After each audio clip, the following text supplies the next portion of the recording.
What's up, folks? Welcome back to another wonderful episode of the Otaku Kickback Sessions.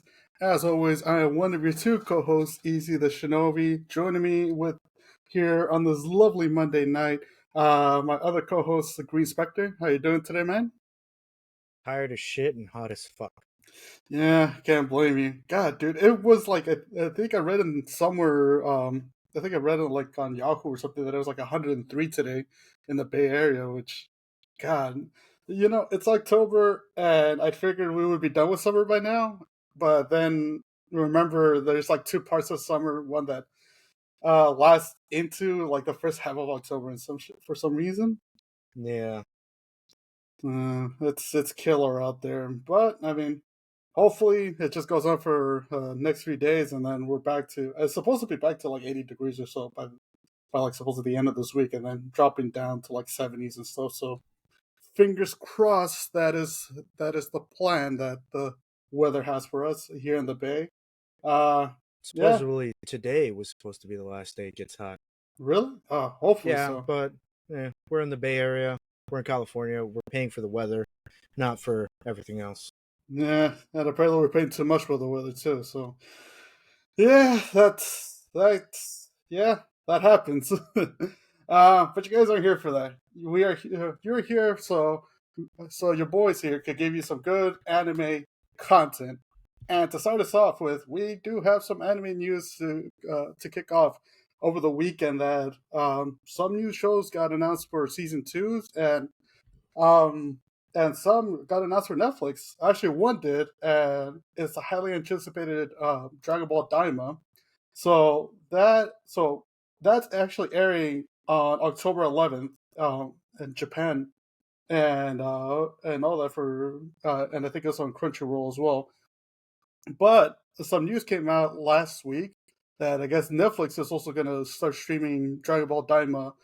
First, it's going to start off in Asia on October 14th, so next week, and then globally on October 18th. So we should get it here in the States around, yeah, basically like 2 weeks from now on Netflix. So in case you have Netflix, be on the lookout for that. And because that should be falling in line after, especially with Sparky Zero coming out later this week, or if you have early access, it should be out for you now. Which if it Yeah. is, which if it is, I'm extremely jealous because Bills took over my last paycheck, and I wanted to get fucking Sparking Zero at the end of the week. So Same. that's yeah, that's Speaking of Dragon Ball, wasn't there some news about one of the writers passing away?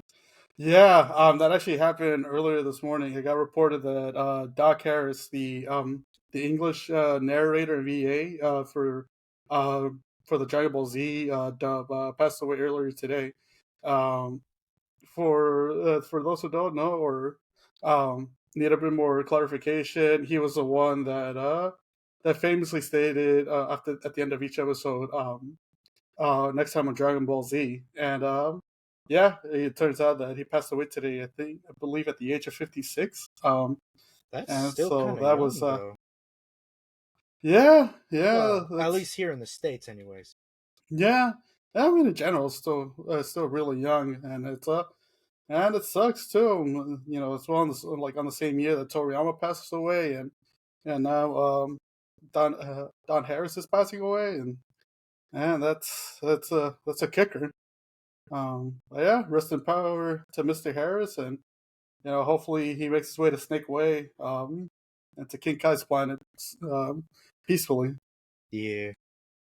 Yeah, and yeah, going into more announcements because we did get over a few over the weekend. The time that I got reincarnated as a slime, that's getting a fourth season.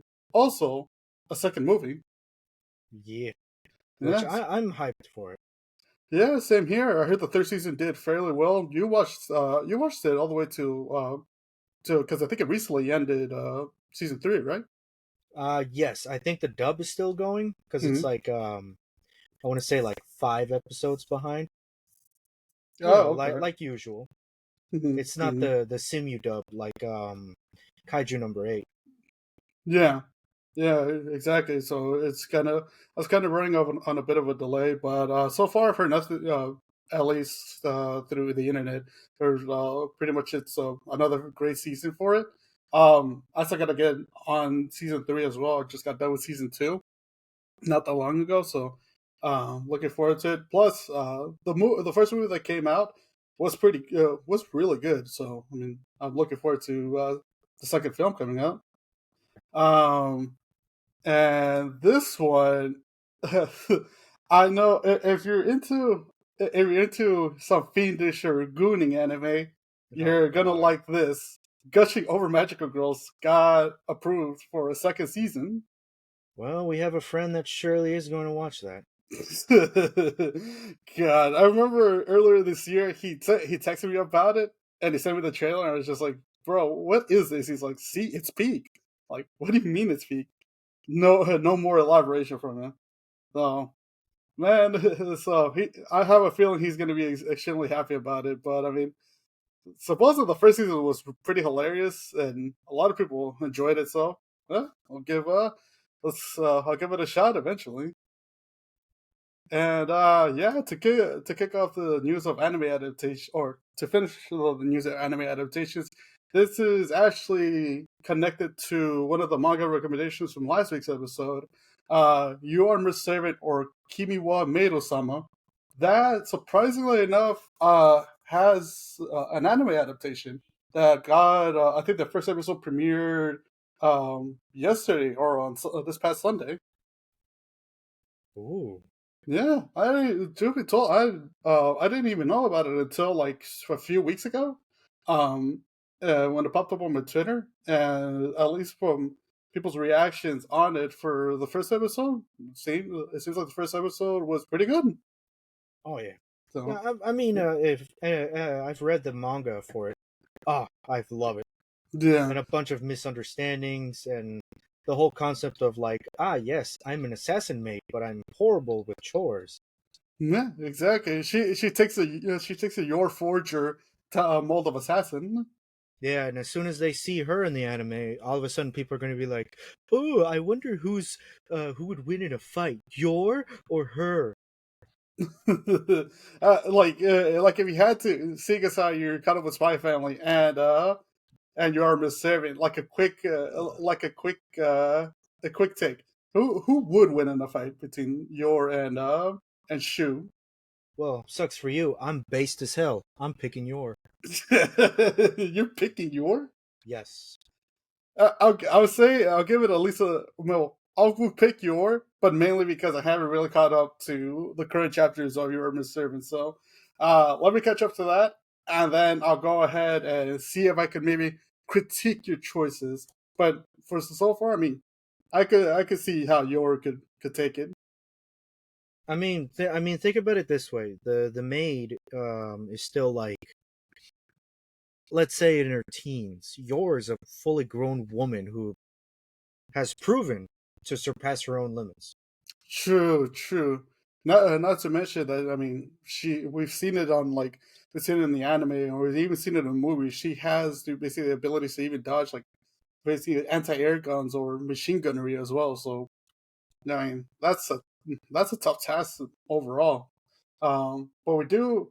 This is going to be for one of the later episodes. We do have a sort of what if battle that we have in our pocket that I think we mentioned at the end of episode one. So we'll you know we'll talk about it once we cross that bridge. But yeah, that's it for new anime announcements. I know there's some more that came out today as well.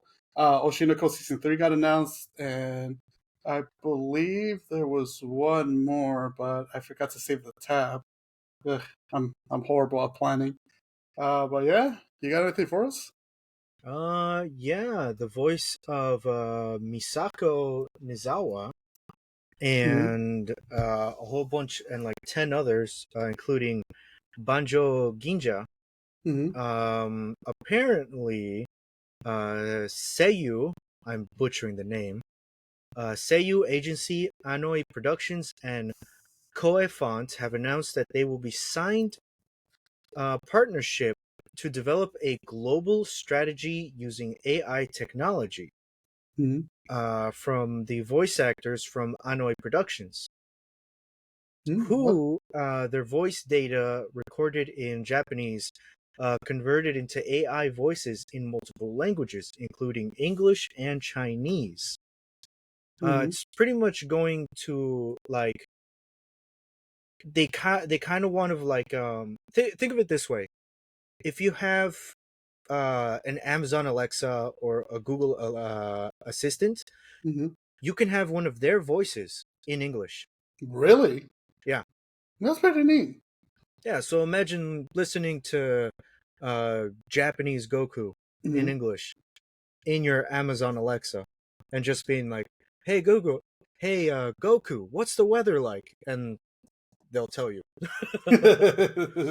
Honestly, yeah, honestly, that would be pretty cool to have. I mean, especially like with with these new phones that are implementing kind of like AI technology, it being able to kind of like switch the AI voice so that way you can have Japanese Goku or any of the other kind of like characters that will be covered under this project.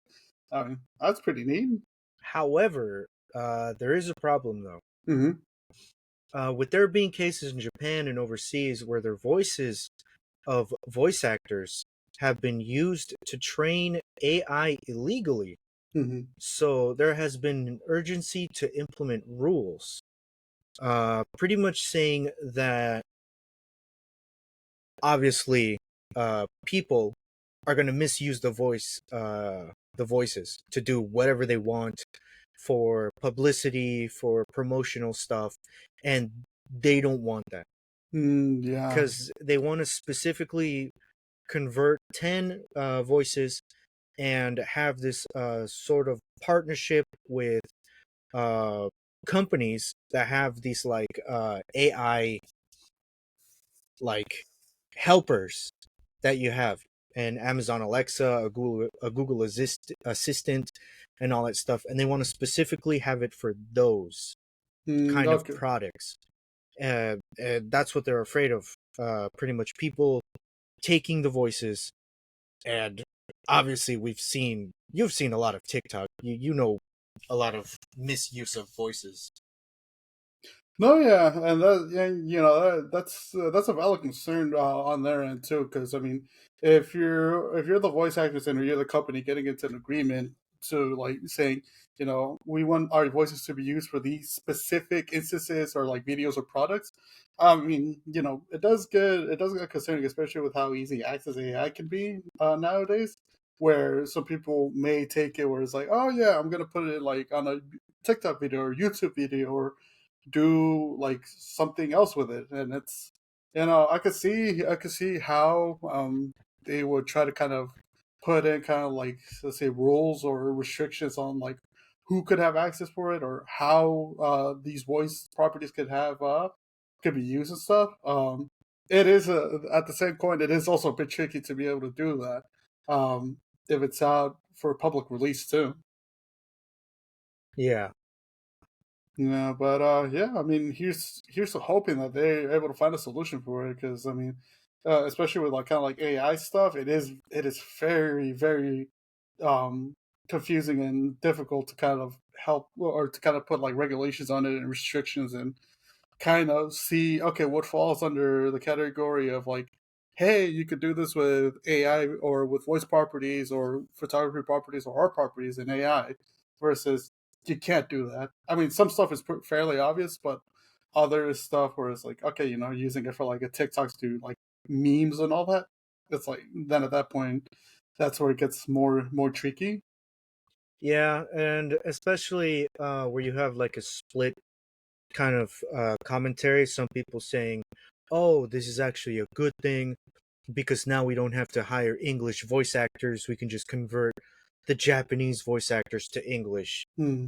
And then you have comments like woke cancel culture, Hmm. uh, pretty much that happened years ago with Monica for the Kickvick Hmm. example. Hmm. No, yeah. Not taking any sides or anything, but that's just one of the examples for the comments. And then you have the other side of the spectrum where it's like it's reason like they are part of the reasons I no longer bother with Dragon Ball or Dragon Ball games. Mm, As me, who grew up listening to English voice actors, and the games only being in Japanese is back in the day is one of the reasons why I stopped playing the games. mm.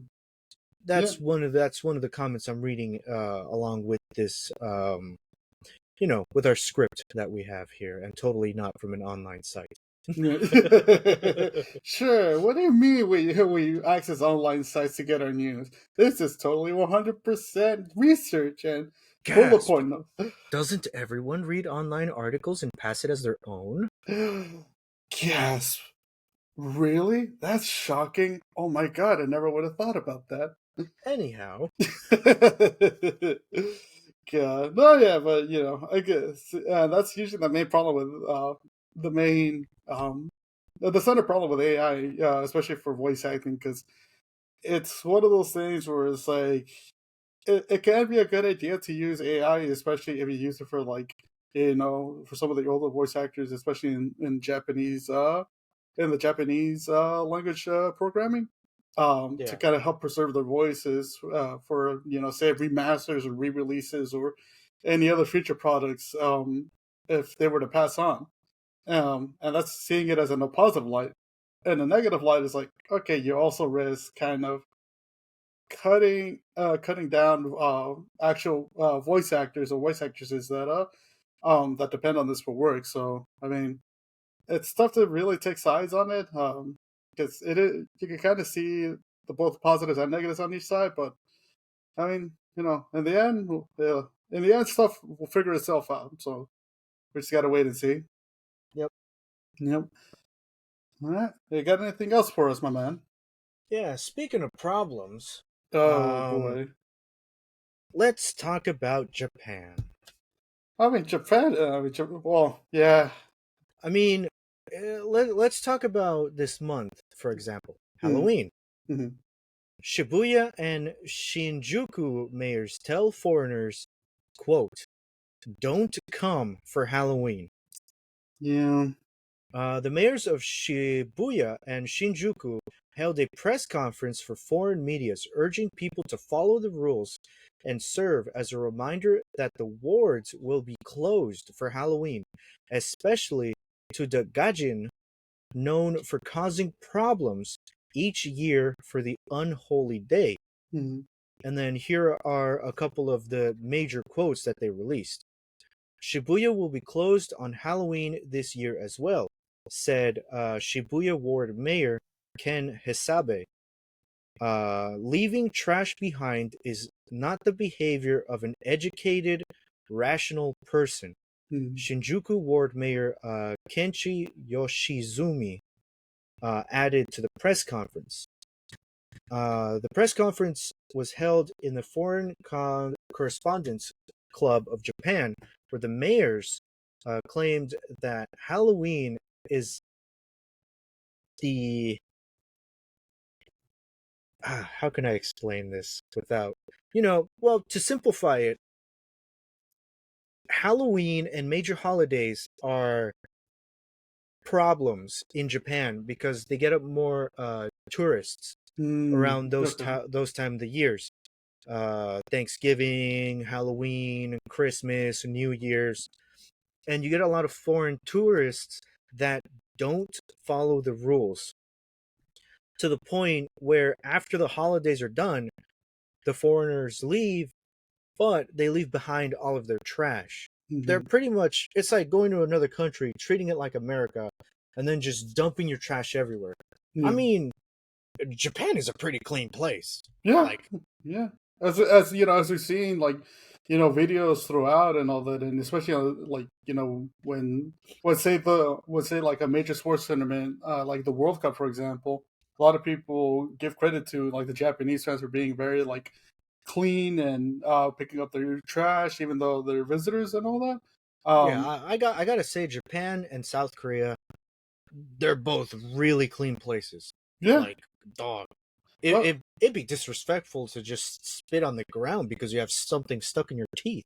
yeah, exactly. And in general, whenever you go into a foreign country and all that, it's pretty much common sense. So it's like you have to respect basically the streets that you walk on in that country. And the same case here in Japan, where it's like you can't essentially just leave garbage. Like if you're walking around, like leaving food wrappers and like cans and bottles of like soda or alcohol in there. Yeah, and it's gotten to the point where if the two mayors from these two like districts are pretty much banning Halloween, who knows what other holidays they're going to ban because foreigners keep just dumping their trash on the ground. Yeah, and it sucks too because I know, especially in Shibuya, Halloween, it gets pretty fun. It's like a very festive time over there, and so for them to kind of like, okay, we're gonna have to start putting more heavy restrictions and even kind of like banning tourists from visiting there. I mean, it's understandable. Where it's like, you know, you're doing this mainly because you want to keep your streets clean and you want to basically try to lower down the risk of any trouble that might come along too. Because I mean, people are out there just celebrating and all that, which is fair. And and the same case here in the states, especially like in the Bay and all that, where I mean, it's gotten kind of like you know kind of dirty over the past couple of years. Really, like no other way to say it. Um, yeah, I mean it's just common sense at that point where whenever kind of like garbage or littering rises, is you start putting laws into place to make sure that hey, we want to try to keep our streets clean because tourists don't know how to act. Yeah. Yeah, so yeah, I mean it's unfortunate, and because in the near future too, we were discussing a Japan trip for like, years later on, and one of the times was that we were talking about was Halloween, but it doesn't seem like it's happening. So yeah, but we No, understand yeah, too. and I was against going to Japan on Halloween. Yeah, yeah, because essentially it's gonna be packed and kind of would be already adding on to like a difficult situation over there. So I do get it from basically from the Shibuya and Shinjuku prefectures and stuff. So it does make sense. Oh yeah. Yeah. Moving onwards to it, as we mentioned, moving onwards actually to the meat of the episode, as we talked about last week, and since this is also following up on spooky season, on the spooky season category, we did mention that this episode was going to be the start of a weekly showcase for zombies, for the different zombie types of video games specifically. And so from here, we're kicking it off, and I did think that this was going to come out sooner. I may have been confusing it with the beta that basically ended at the end of September, but it is coming out on the 24th after double checking yesterday. And what better way to kick it off with an old classic in Call of Duty Zombies? Oh yeah. Yeah, and so basically what it is, so basically what this segment is looking at the lore and looking at the different zombie types in Call of Duty Zombies and kind of showcasing it, delving deeper into it. Because I mean, obviously, people, if you're huge fans of COD, if you're huge fans of Call of Duty, you know about zombies by now. But we're here to, or more specifically, Green Specter, because I like really, I don't think I've played COD Zombies until like a few years ago. Um, yeah, because I never got World at War and stuff. So yeah, my knowledge is very minimal. Well, let's start with the first COD Zombies, the one for World at War. Yeah, because I The know pretty much the start of the whole franchise. because Uh, the sorry. story takes place during World War II when Germany invades Russia and France, resulting in the Allied victory of Normandy Breach. Hmm. On June 6th, 1944, D-Day, a group of Hmm. soldiers were sent on a mission to destroy an enemy facility. While they were there, they were suddenly attacked by zombies, trapped in the building, and later perishing. Okay. That is pretty much the first level, where you're just trapped in a two-story building. There was no winning it. It was pretty much just how far in rounds can you go before you ultimately just die. No pack a punch, no perks, nothing. Just a gun and hoping you get a max ammo drop or a mm, nuke. mm. And to be honest, because I think I asked you at one point, like a few months back, while we were talking about it. Um, there wasn't really any set lore at the time World at War started, correct? No, no. For World at War, they released a bunch of other maps. And then there was just these fun little Easter eggs and little ha-has and hee-hees Hmm. where it's like, oh, dude, if I hit all these three radios, I get like a secret song.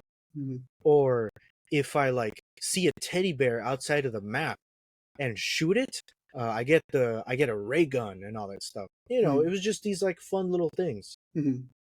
Then we get Black Ops. And then that was pretty much the beginning of like, oh wow, we see a whole bunch of like feedback of like people actually looking for lore and like looking for stuff. So let's give them a story. Let's see how well it does. Okay. And then suddenly you get hooked on these characters.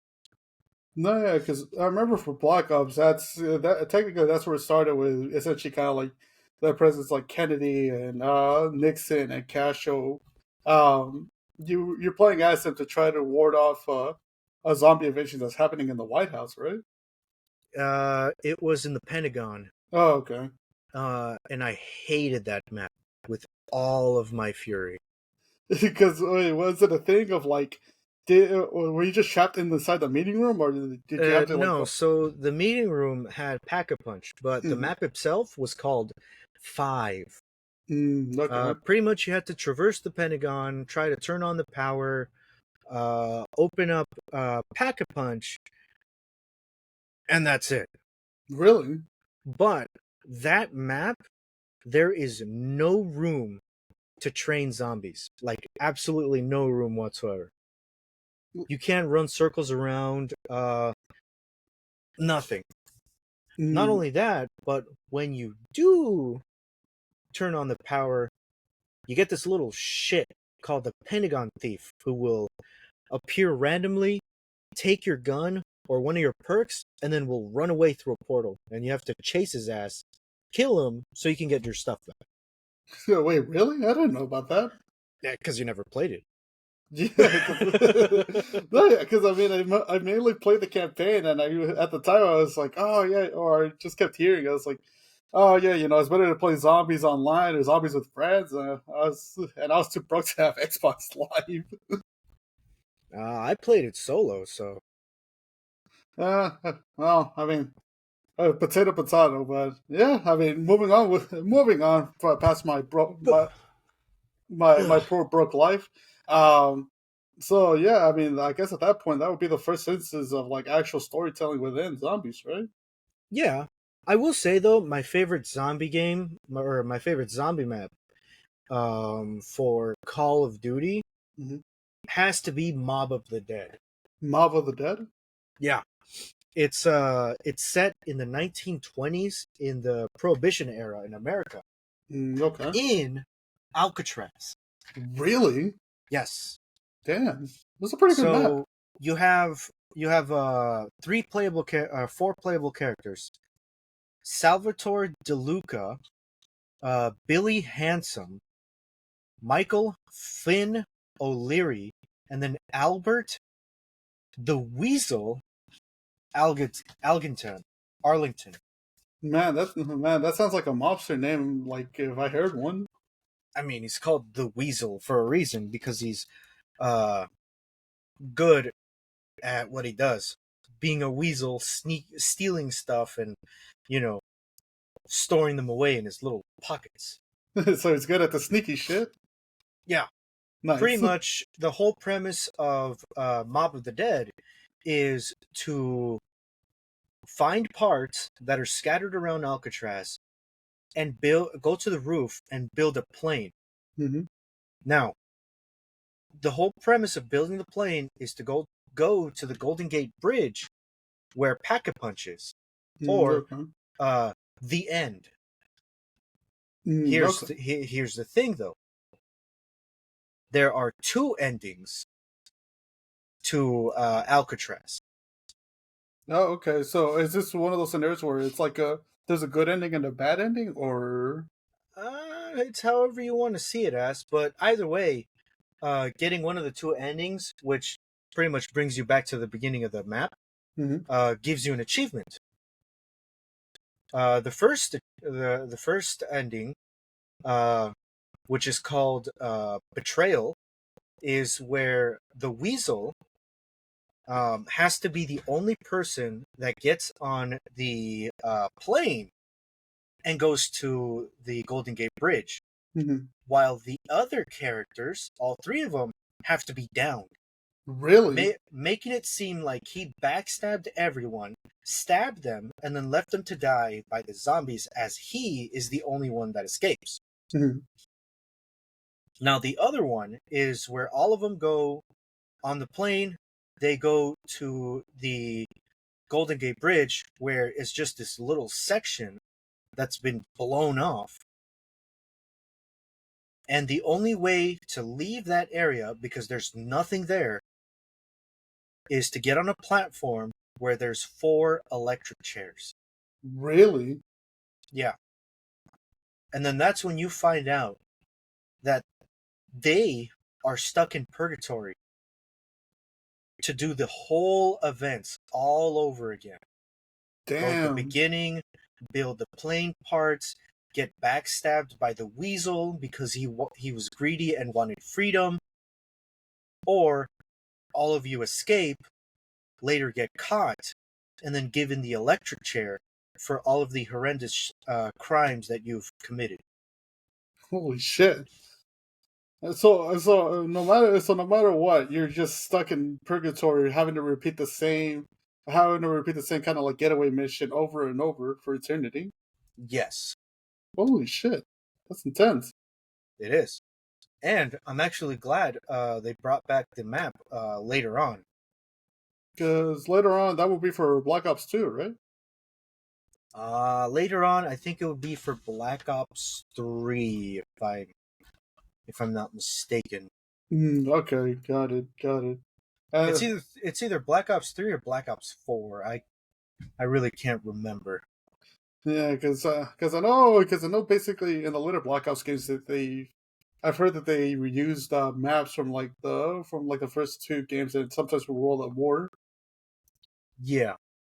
Yeah, because I think there was one that was reused in not Cold War, but I think Black Ops 4. It was the one in the German castle, correct? I think so. I can't remember too well. It's been a while after the main crew of Call of Duty Zombies kind of wrapped up its story Mm-hmm. with the Aparthicons and like the Maker, Dr. Monty, and all that stuff. Mm-hmm. I haven't played Zombies ever since. This was pretty much around the time where Activision and Treyarch were like, "Oh, let's be buddy buddy again," and then they created the new brand of zombies, which I was like, it doesn't feel the same. Yeah, yeah. It's basically whenever they take out something new, it's kind of like it's tough to get into. But seeing as how you mentioned the maker, and seeing as how you mentioned basically that there was a kind of like a story behind it, can you like delve more into kind of like what was essentially the first zombie crew for in the story? So the story only later revealed that it's called the Dark Aether Saga, Hmm. where later on there's these two guys, two brothers that created the universe. Hmm. You have Doctor Monty, and then you have Shadow Man. Hmm. Both of them are from like a high, like civil, I guess high intellectual race Hmm. where they create worlds and they want to just conquer everything. Okay. uh Dr. Monty wanted to create a world where there's no sickness, there's no diseases, everybody gets their happy ending and all that stuff. He essentially wanted to create a utopia. Yes. The Shadow Man, however, wanted to corrupt his utopia and bring forth his own type of utopia, which is an undead army that could go through other dimensions and conquer them with an iron fist. Oh shit. And Dr. Monty pretty much tasked all of the main crew to stop the Shadow Man. But after they get their hands on a book that one of the characters was secretly hoarding away, this character called Nikolai Hmm. reads through the book and comes to a conclusion that we cannot stop them because us four main characters that you play through in the zombie game, are the chain that is keeping this loop going. Oh, okay. So they bring their past selves, the 1.0 crew, to their current point, and Nikolai, under the disguise of like, oh yeah, we're gonna, take a short little break, we're gonna have a party and all that stuff before we get to the final battle and whatnot. Turns out all of the drinks were poisoned, and then he shot himself because Shit. because they all needed to die in order to prevent the Shadow Man and Dr. Monty from spreading their influences to other dimensions. And the only person to survive was a character by the name of Samantha, Okay. which in the reboot of Call of Duty Zombies, I think it was for, what was it? I think it was for, wasn't it for Black Ops 4 or Cold War? I think it was either Cold War or one of the newer zombies, And my, where you play. It was when Treyarch and Activision were first like together and whatnot, yeah. and they're like, "Oh, let's do this collaborative zombie games." Hmm. So after doing the first map and doing all of the Easter eggs, you get this grown woman that comes out of a teleporter, and then she says, "I'm looking for someone." And you as the player doesn't know what they're looking for because you're here to rescue them because you got their distress signal. Hmm. Turns out that character's name is Samantha, or Sam, Oh, okay. which people have linked it to like, oh, this is the little girl from the dead universe where the main crew sacrificed themselves, and she was the one that escaped. Oh, okay. And so basically, like, how did she escape? That's the thing, because I thought, like, if the main crew died, then wouldn't the port have closed? They had think of it like the Apple of Eden from Assassin's Creed. Hmm. It's called, I think it was like a key Mm. to open up portals and like uh bend reality. Oh, So okay. before Nikolai killed himself, he opened a portal and told her, run, go to another universe, have a normal life, you know, don't look back, and all that stuff. And so she did. But because she was part of that universe, some of the influence of those zombies leaked over to wherever whatever universe she went to. Oh, okay, okay. And then that's how supposedly we have these new Call of Duty zombies. Oh, okay. So basically, these new ones that are like, take place in, like, the new remastered Modern Warfare series, and and Cold War and all that.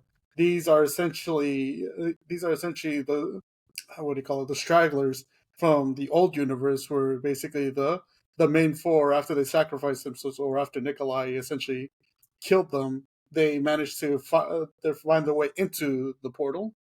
Yeah, somehow either Dr. Monty or the Shadow Man managed to link some of their influence on Samantha, because originally in like Black Ops 1 and 2, Samantha was controlling the zombies. That's why they had like blue eyes. Oh, okay. Well, to be honest, I didn't even know, or I didn't really notice that they had blue eyes, because I know from the start they, when you first see the zombies, they always have those like glowing red eyes, right? So there's three eye colors. Mm-hmm. Uh, the blue eyes is Samantha controlling the zombies. Hmm. The yellow eyes is Richtofen controlling the zombies. And then the red eyes is pretty much hell zombies, where you're stuck in purgatory. Oh, okay. Okay, so basically the ones you first encounter when you first start playing, like, say, the World of War zombies, those are Those technically. are the yellow eyes, the ones Okay. that Richtofen is controlling. Oh, okay, okay. Okay, and how does Richtofen control the zombies? It's complicated. It involved him dying, resurrecting his body to become a conduit to control zombies, as his soul is possessing another character who's alive, Hmm. and telling them, giving them false information. Do this, do that, build this machine, build this, which was pretty much a signal enhancer to like enhance his control over the zombies and whatnot. Okay. So it's essentially kind of like possession. Yes. While Okay. his main body, that now is a zombie, is pretty much still on Earth, uh, taking commands from his soul to be used as like a conduit. Like stay out of sight, Ah, don't get involved, don't follow the other zombies, stay over here, because if you die, then my control over the zombies also gets neutralized. okay. And basically, kind of going through it, does the group of four ever find out, like, ever find like Rick Toffin's actual zombie body? No, but it's not until the end where they all have to like kill themselves. Is Oh, where the zombie Richtofen appears, and then Nikolai kills him too, because it's like all of us have to die, even you. okay, got it, got it. And then basically, because at the time that would be the only way to fully stop the zombie infestation from happening, and like shut down any potential zombies that might reoccur. Pretty much, with all of the main crew killing themselves, Hmm. they pretty much deleted the universe that they're currently in. Oh, gotcha, So gotcha. everything gets wiped from Oh, existence. okay, got it, got it. Ah, that's man. To be honest, I really didn't know that there was that much backstory and lore into COD zombies. No, and here's the thing: there wasn't, until they realized people start to make their own theories of like, oh, who is this?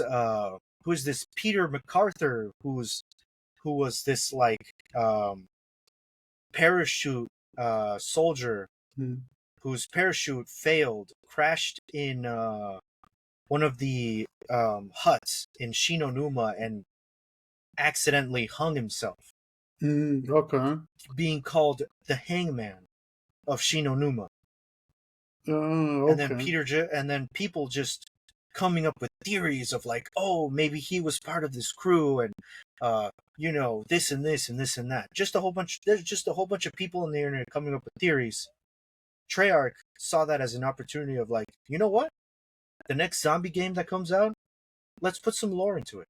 Ah, that makes sense too. I mean, if essentially the zombie community was creating like their own theories and their own kind of like, oh, what if this were to happen, or maybe this is connected to this Easter egg or this like item that we found on the map. It makes sense to kind of capitalize on it and start building more and start building more of a like more of a backstory and more lore to be able so players can be able to kind of go down the rabbit hole and see how all this is connected. Oh yeah. uh, and I know basically at the start of it, it was just, your regular generic, like, Japanese zombies, Nazi zombies, and like soldier zombies that you have to fight off from like at World at War and stuff. But they created, like, as the games went on, they created more kind of like zombie species for them, right? Oh yeah. There's a whole bunch of species. You have your basic walkers, runners. Um, you have every 5 rounds, 5 or 6 rounds, you have hellhounds that Mm-hmm. will appear and try to kill you Mm-hmm. by flocking you as a gang. Mm-hmm. It's only later on, I want to say around Black Ops 3, is when they started to add mini boss zombies. Mm-hmm. Pretty much bigger, bulkier zombies that are like a lot difficult to kill. Okay.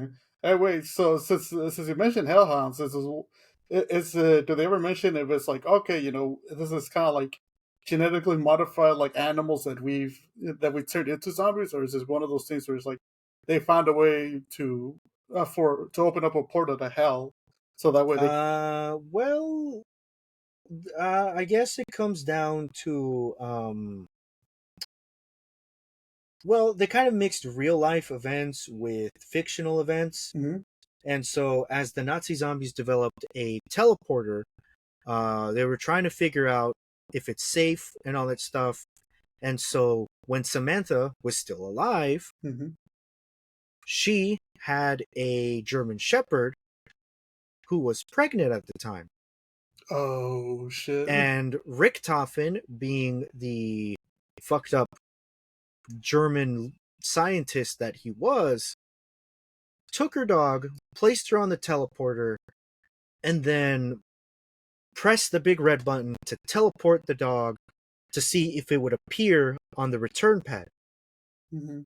What ended up happening was it killed and resurrected the dog at the exact same time, Jesus Christ. creating this abomination that was known as a hellhound. Mhm. And because they were like, oh, okay, because it's Samantha's dog, maybe it still listens to commands. So they told it to sit, it sat. They told it to roll over, it rolled over. But it had violent tendencies. So then it started to run at someone, and before it could bite one of the other scientists, Richthofen pulls out a gun and shoots it down. Jesus fucking Christ. And then he says, huh, what a shame. It seems as though this experiment was a complete failure. Oh well, let's move on to the next phase, shall we? Fuck, dude, that's fucking dark. So essentially they killed Samantha's dog, and after the failed experiment and after it had violent tendencies.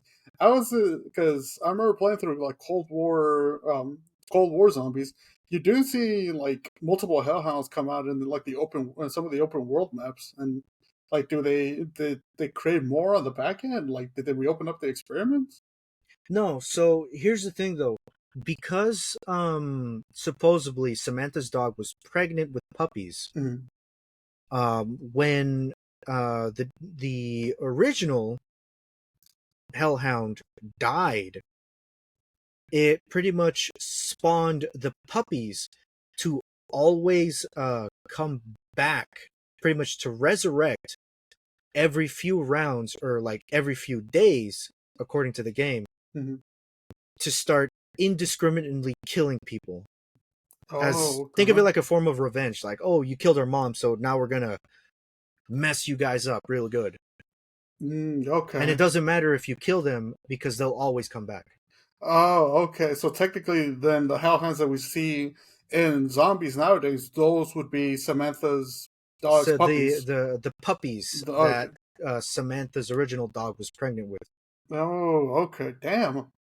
Damn, I didn't know that. I just like, yeah, I just thought like they had somehow like doomed it and then just opened up a portal to hell, and that's how you essentially got the No, hellhounds. like there's a whole bunch of lore for Mm, zombies that a lot of people don't care about. It's just like I just want to play zombies where I can just point a gun and shoot people. mm, But to lore enthusiasts, like everything has a story.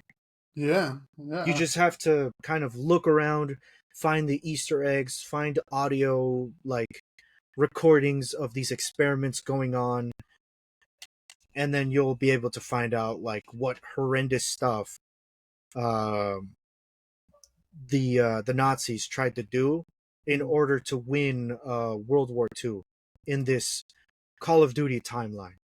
yeah, especially if they're basically doing all these kind of like experiments with the undead and kind of like different dimension portals. Fuck, that gets heavy. And so knowing basically a good amount of the lore that you do, right? In your opinion, what's like the darkest piece of lore that you could offer up like on the show right now? Hmm. I guess it would have to be where Richtofen took control over the zombies. How does he take it? Oh, I think you mentioned So earlier, right?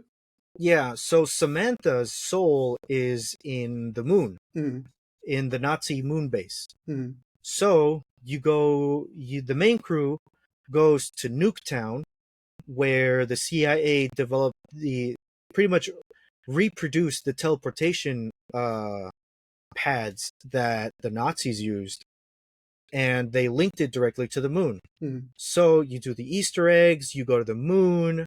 Um, on Earth in Nuketown, you get hellhounds, but when you go mm. to the moon, you get monkeys. Wait, what?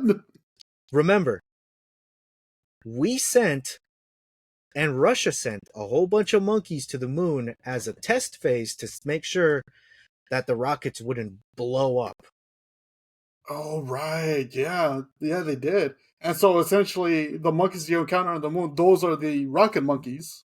Yes, but Mm, zombified rocket monkeys. holy shit.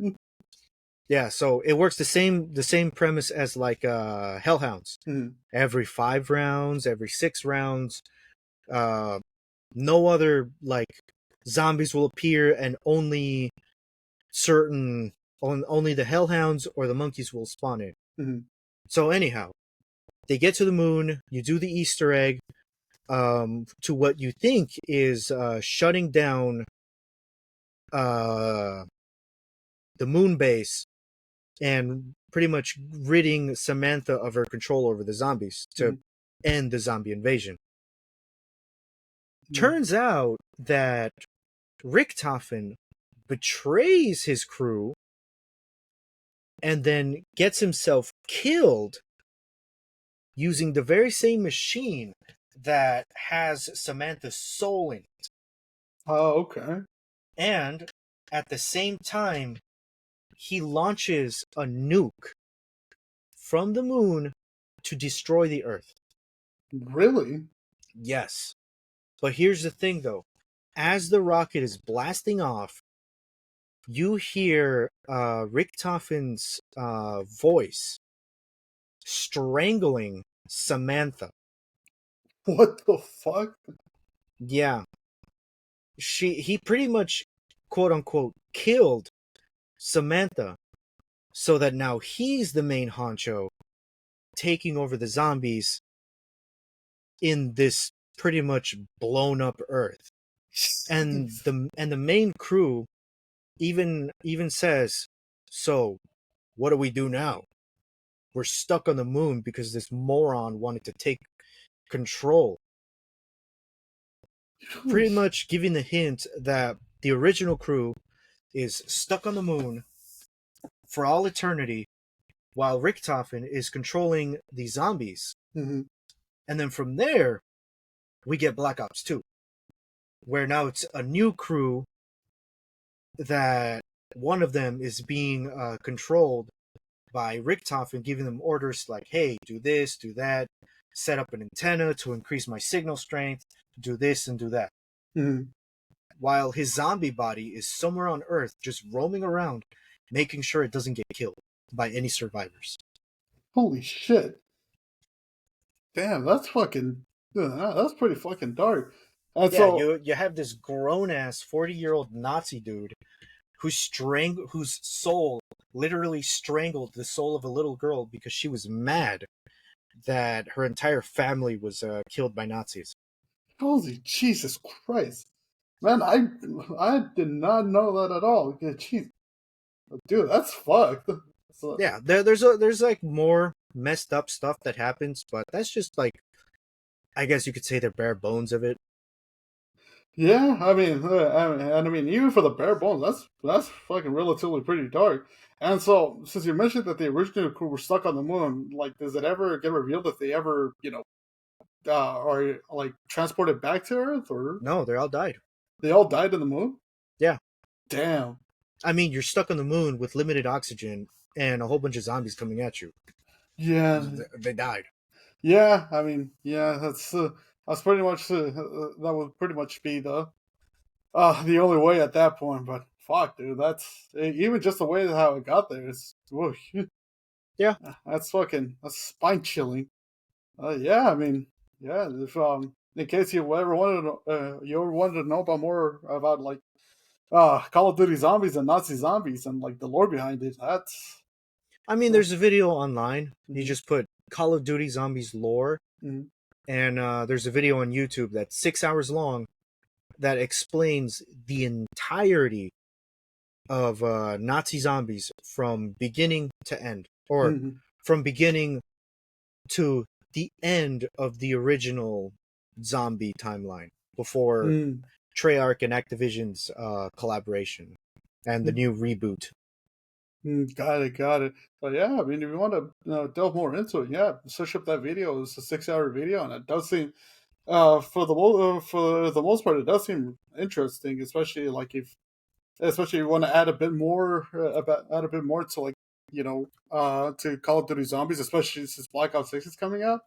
Um, heading into that game with like all these Easter eggs and all this lore, and that I'm pretty sure that'll make it a bit more fun. Yeah, Yeah. And so that ends week one of our zombie video game showcase. Next week, we got another one. And as mentioned on the last episode, we won't spoil you, but we can assure we'll do our best to make it as fun as possible and as lore heavy as possible. But next week's zombies will be a certain series uh, of a certain armored person that likes teabagging. actually, no, that one is going to be later on. But why? Because why not?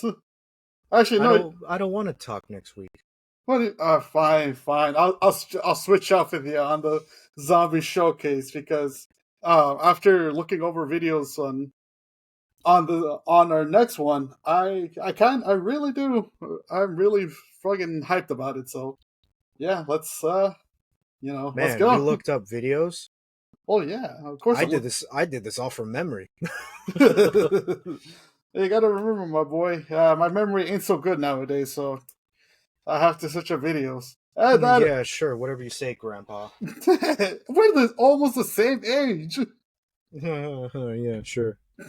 You're such a dick after you get off of work. Man, I clocked in at like 12. I'm tired as hell, dude. All right. Just don't worry, man. We got one more segment, and then we can close it up. Speaking of that segment, we are heading into manga recommendations, but we do have a little kick for this one in honor again of spooky season, and so because we knew that the zombie series would get a little dark and a little bit gory, maybe at times and stuff. We want to brighten up the mood. How so?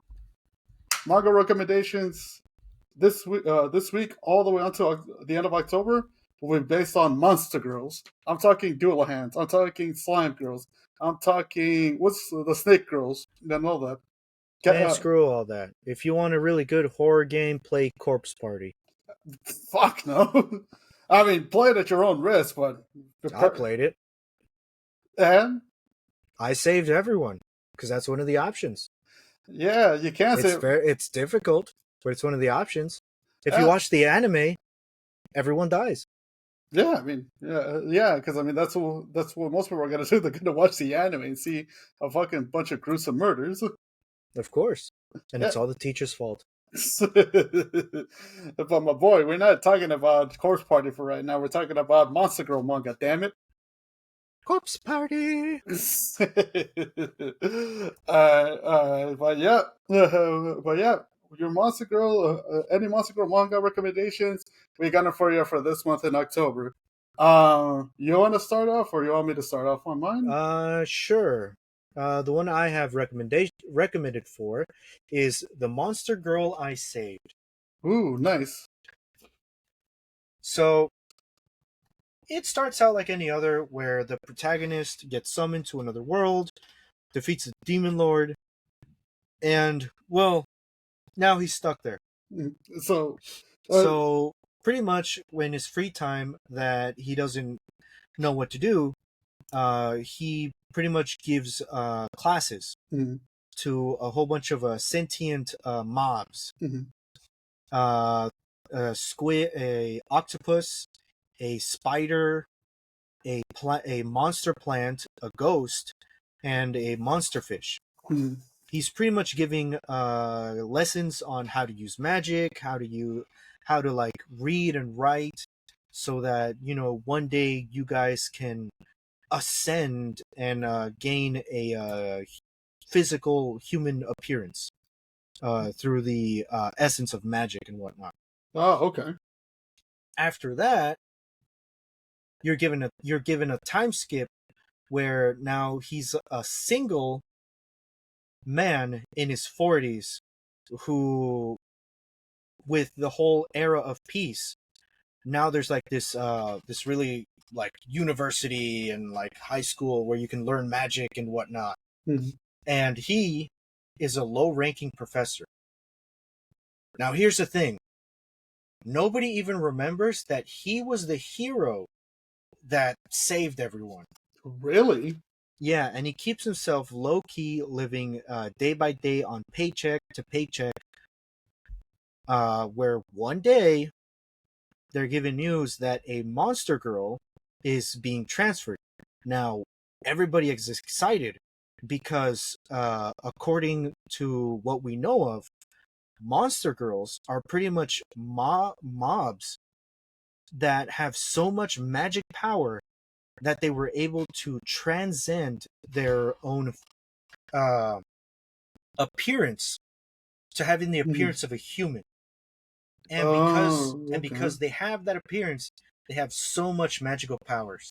Mm.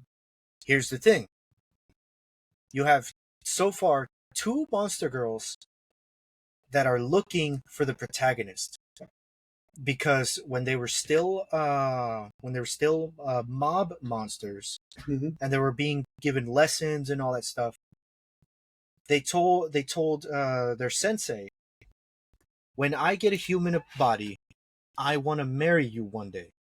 Oh shit. Yes, and obviously because it's been like 2 decades, because the dude was 20 when he was giving classes, and then he pretty much, now current chapter, he's in his 40s and all that stuff. Mm-hmm. He doesn't recognize these girls, but it's not until they reveal their appendages. The squid girl revealing her tentacles, and the arachnid girl revealing her spider legs, Mm-hmm. is when he remembers, like, oh, it's you guys. And he starts to remember, like, wow, you guys have grown so much and all that stuff. Where he's still seeing them as his students from long ago, but these two chicks, obviously, they see him as like a romantic partner. And so they want him to see them as like basically adult women now. Yeah, there is this one asshat who's an elf who's always looking down on the protagonist. He's always giving him crap Mm-hmm. and all that stuff because he thinks like, oh, you have no magic power. Huh? You're such a like a weakling. You should just quit and all that stuff. And when news comes of the Monster Girls, they're like, oh, of course they're going to choose my class because I am Mm-hmm. an elite and I am the best and all that stuff. You know, one of those kind of characters. A smug elf. A smug elitist. Okay. So, obviously, because the Monster Girls have a thing for the protagonist, they're like, no, we want his class. And then, Surprising everyone because apparently everyone avoids the protagonist because they think he's just there for like pity classes and detentions. mhm.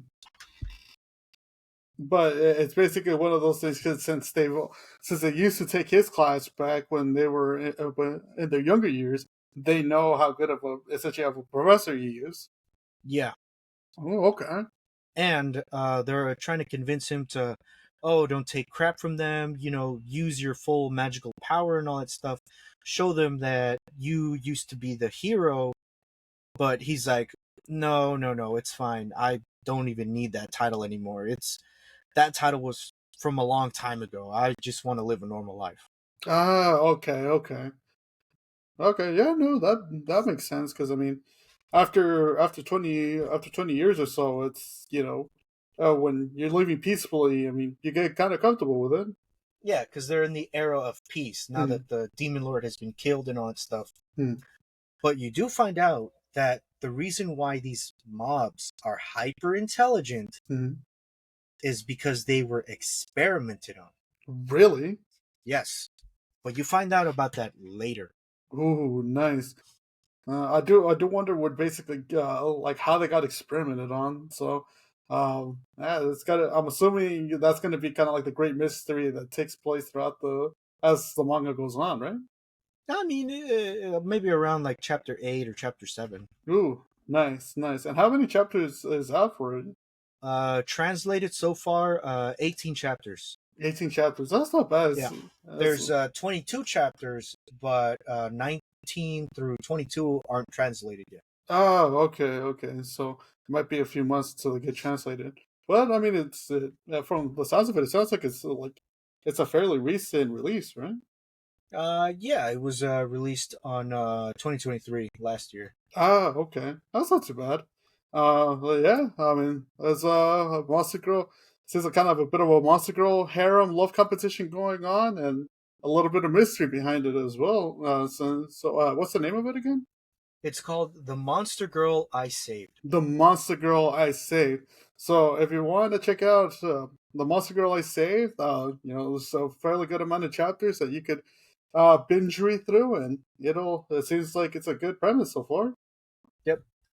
All right, and for mine is it's one that I found that was recommended on YouTube. It's called "Even If You Slit My Mouth." Japanese title is "Kuchi ga Saketemo Kimi Niwa." Um, Hey, Coochie. good God, it's part of the title. Damn it! I'm a child. Yeah, there's nothing worse there's nothing worse than a child, but a child with money is more worse. Technically, we're all big ass kids with money. Yeah, pretty much our generation, like basically from '95 and upwards, pretty much big as kids with money. That's the reason why most of my paychecks go broke to those figures or video games. Anywho, Loser. hey, what you mean, fucking? I see your room, dog. Loser. Nah. Anyways, let me get back to my recommendation, my boy. Um, so the manga follows the legend of the Kochisake Onna, or in English terms, it follows the ghost of the split mouth woman. Um, and so, and the folklore of it is that she usually approaches strangers, and she has on basically kind of like along her jaw, she has stitches or stitches along the side of her jaws, And basically, she once she approaches a random stranger, she usually asks them like, "Oh, do you think I'm pretty?" When the stitches come off, that's basically we see her full like unhinged jaw and all that, and it's a legend in Japanese folklore. Now, in the manga, it follows Miracle, the name of the split mouth woman. Um, and the thing is, it follows her in current time, like around the 2010s, and stuff. And throughout recent years, I guess she felt that her power was has been weakened. And in her own words, she blames social media. She blames the internet for her power weakening because um, as the story as the story explains, is that the stronger a monster can get is due to the public belief of it. So, say for example, if there's kind of like La Llorona, for example, Yeah. in our case, La Llorona gets powerful more due to the public belief in it and due to the legend, and if more people are terrified of her. Now, if people were to stop believing so much in La Llorona and saying, it's a myth and it's not really real and all that, then by that logic, her power she would be more weaker and like she's still around, but she's not as scary as she once was in her prime. And that's the thing with Miracle. She fell and basically she does the whole elderly thing of like as due to the damn social media, due to the damn internet. That's what the reason I'm not as scary as I once was. But the thing is, seeing as how the drop in belief also leads to her existence, is also connected to her existence.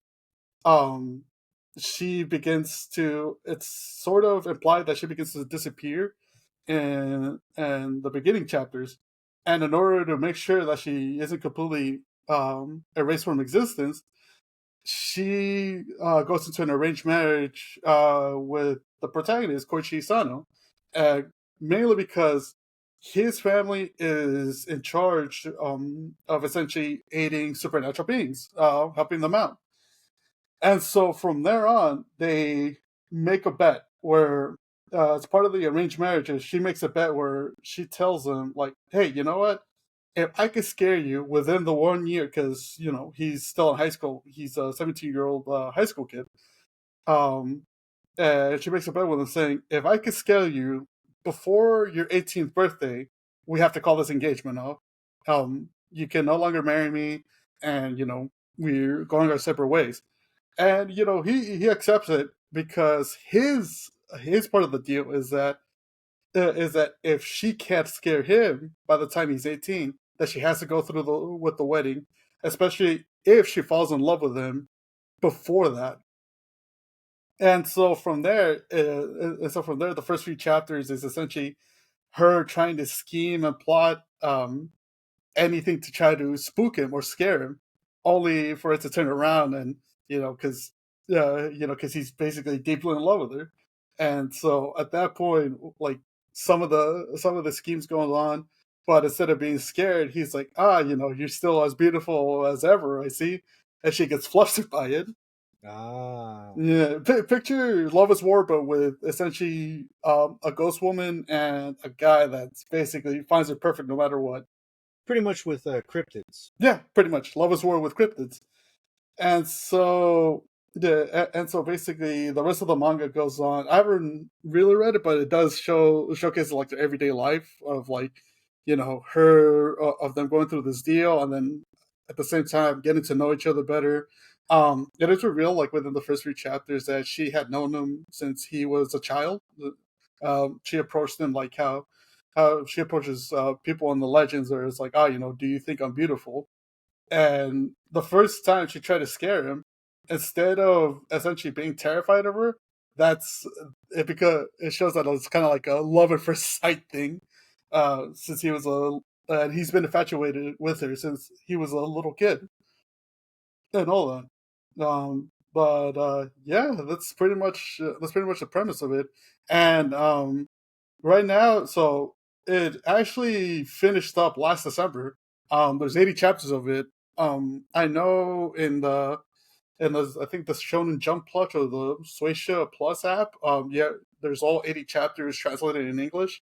Manga Dex has all 80 chapters, but I think it stops the English translation at chapter 29 and all the way up to 880 as it in Spanish. But I mean, so far from because I'm heading into chapter 6 of it, it's a good read. It's entertaining, but it does it's kind of casual humor as well with a little bit of backstory in it, and pretty much you get to hear more of or not here, but you can see more of Miracle's relationship with Koichi, and at the same time, you can see why Koichi's kind of like not really as terrified as of her or like different spirits going about. So, yeah, the name of the manga again is Even If You Slit My Mouth, and I'd say it's a good pickup, especially if you want something a little still within the Monster Girl realm, but a little bit wholesome in this spooky season.